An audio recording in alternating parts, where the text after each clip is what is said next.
नमस्कार मंडळी, मी छाया. माझ्या एक नवीन मराठी ब्लॉगमध्ये तुम्हाला सगळ्यांचं अगदी मनपूर्वक स्वागत. कालच्या व्हिडिओला दिलेल्या भरभरून प्रेमाबद्दल तुम्हाला सगळ्यांचे अगदी मनपूर्वक धन्यवाद. आजचा दिवस तुम्हाला खूप यशाचा, आनंदाचा जावो ही स्वामींची प्रार्थना करते.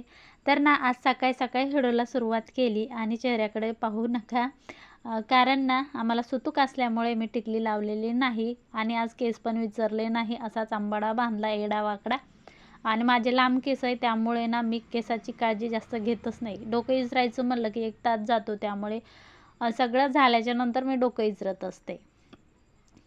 शेतात जायचं असलं का मग सगळं आवरायचं, सावरायचं, मस्त डोकं इचरायचं आणि जायचं. आणि शेतात गेल्यावर इळभर मग ते जसून तसंच असतं, कार्प वगैरे बांधलं की. त्यामुळे मी शेतात जाताना डोकं इचरत असते.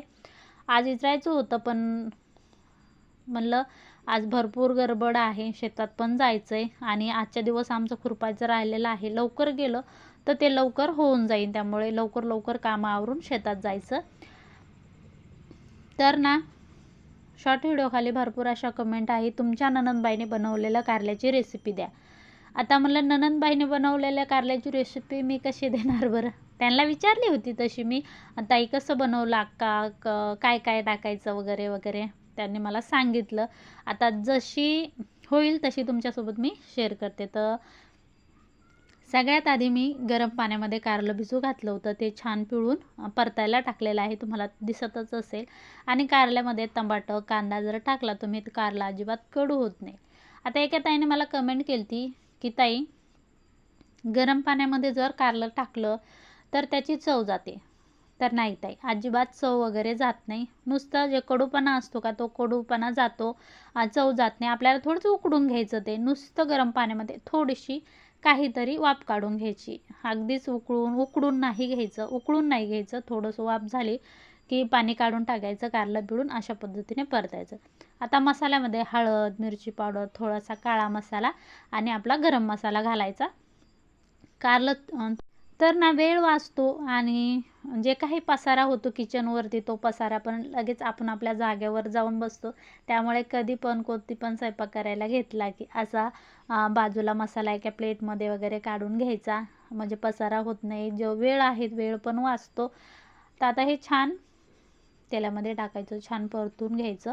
आणि आता ननंदबाईचं कारलं वेगळं होतं, त्यांच्यासारखं कारलं मला येणार पण नाही, कारण त्यांच्या बनवण्याची पद्धत वेगळी, सांगण्याची पद्धत वेगळी. एखाद्याच्या हाताला चवच असते. तुम्ही काहीही म्हणा, एखाद्याच्या घरी आपण गेलं आणि तशी भाजी आपण कितीका वेळेस केली ना तर ती तशी होणारच नाही, कारण त्याच्यामध्ये त्यांनी टाकलेलं जे प्रेम असतं, जे वस्तू असतात त्यामध्ये ॲड केलेल्या असतात, त्यामुळे ते आपल्या हाताला त्याची चव येणारच नाही.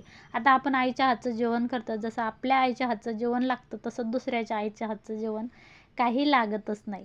असो, तर असं मी बनवते, तसं तुमच्यासोबत शेअर करायचं. रिअल असतं माझं, काही खोटं नाटं नसतं आणि काही मी खोटं सांगत पण नाही. जे येतं तेवढं सांगत असते. मला काही जास्त येत पण नाही आणि मी सांगत पण नसते.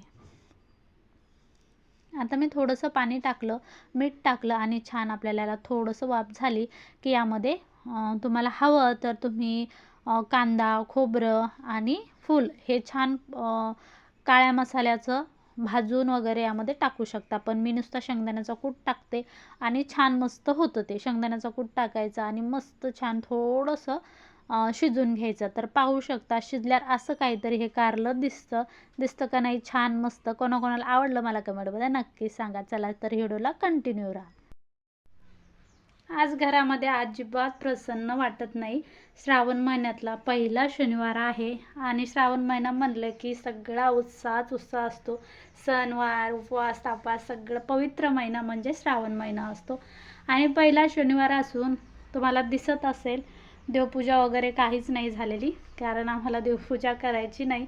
घरात अजिबात करमत नाही, प्रसन्न पण वाटत नाही, कारण देवपूजा झाली की एकदम छान असं प्रसन्न वाटतं. तर आज शनिवार आहे, तर शनिवार धरतात, तर आज शाबूची खिचडी आहे. तर कोण कोण तुमच्या इकडे शनिवार पकडतं, कोण कोण नाही पकडत. देवपूजा तर नाही, पण खावा प्यावं तर लागतंच. ठसका आला तर आवाज थोडासा खराब यायला लागला. मी आता इकडे तिखट वगैरे काढून ठेवलं आहे. देवपूजा नाही काही नाही पण खावा तर लागतंच ना. चला मी शाबूची खिचडी करते. व्हिडिओला कंटिन्यू राहा. इकडे शेगडी मस्त तापली. आज कारल्याची भाजी करायची काही आणि काही शाबूची खिचडी करायची. ज्यांना उपवास नाही त्यांच्यासाठी.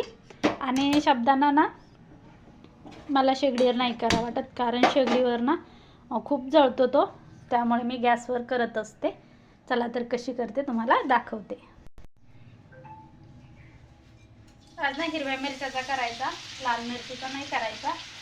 त्यासाठी हिरवी मिरची मी बारीक मिक्सरला करून घेतली आणि शाबूला काहीच नाही टाकत, नुसती हिरवी मिरची टाकतात आमच्याकडे. मीठ, शेंगदाणे, हिरव्या मिरच्या, बस.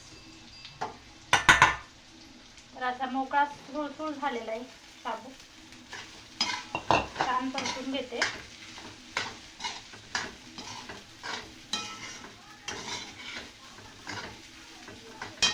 शेंगदाण्याचा कूट आणि आपलं उपवासाचं मीठ.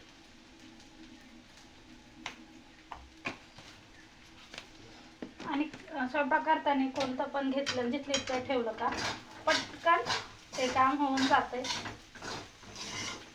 ते नंतर लक्षात येतं बाबा आपण आधी ठेवलं असतं तर नसतं झालं का. पण ते असं होता, ज्याची जशी मर्जी. माझ्याकडून पण होत आहे.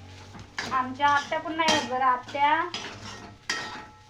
त्यांचं काम जिथलं तिथंच असतं. माझं तरी जिथं घेतलं तिथं घेतलं तिथंच ठेवत असते, त्यांचं नसतं. तर छान परतून घेतलं. एकदम कमी गॅस आहे आणि यावरती मी झाकण ठेवते. जितका तुम्ही कमी गॅसवर ही शाबूची खिचडी करता तितकी चांगली. चला, कारल्याची रेसिपी तर तुमच्यासोबत शेअर केलेलीच आहे मी, आता काही करणार नाही बरं. रोज रोज तरी काय रेसिपी शेअर करायची आहे का नाही. चला कंटिन्यू राहा व्हिडिओ. तुम्ही तर आवाज ऐकलाच असेल, माय मराव पण आशा मरू नये असं म्हणतात. मी चपात्याला बसले की आमची ही मनी माऊ अशी धावत पळतच येते. हिला 2दा 3दा तरी उंडा टाकावं लागतो आणि नाही टाकला की ती लेकरू कसं आरडतं मागं मागं फिरतं तशी ती मागं मागं फिरते आणि आरडतच राहते. आणि तुम्हाला सांगते ही मला जास्त भेते बरं. घरच्यांना कोणाला भेट नाही पण मला जास्त भेते, कारण ती म्हणते ही जीव पण लावते आणि मारती पण. तुम्हाला सांगते याला जास्त जीव लावला का मग ती घरातच घाण करते. त्यामुळे मी थोडंसं तिला कातवत पण असते. आता तिला टाकलं की ती इतकी धडपड असते तिची खासाठी. आता तुम्हाला सांगते पोट हे इतकं वैरी आहे माणसाचं असो की जनावराचं असो, ते पोटासाठीच एवढी सगळी धडपड आहे. तिला वाटलं कॅमेरा चालू केला तर मला मारती काय. नंतर मी बॅटरी बंद केली आणि नंतर मग ती आली इकडच्या साईडनं आणि तो उंडा नेला. खरंच मायमारा पण आशा मरू नये ही मन काही खोटी नाही. असो, तर कसा वाटला आजचा ब्लॉग मला कमेंटमध्ये नक्कीच सांगा. आवडलात लाईक, शेअर, सबस्क्राईब करायला विसरू नका. भेटूया दुसऱ्या ब्लॉगमध्ये. तोपर्यंत स्वस्त रहा, मस्त खा. सगळ्यांना श्री स्वामी समर्थ. Bye bye.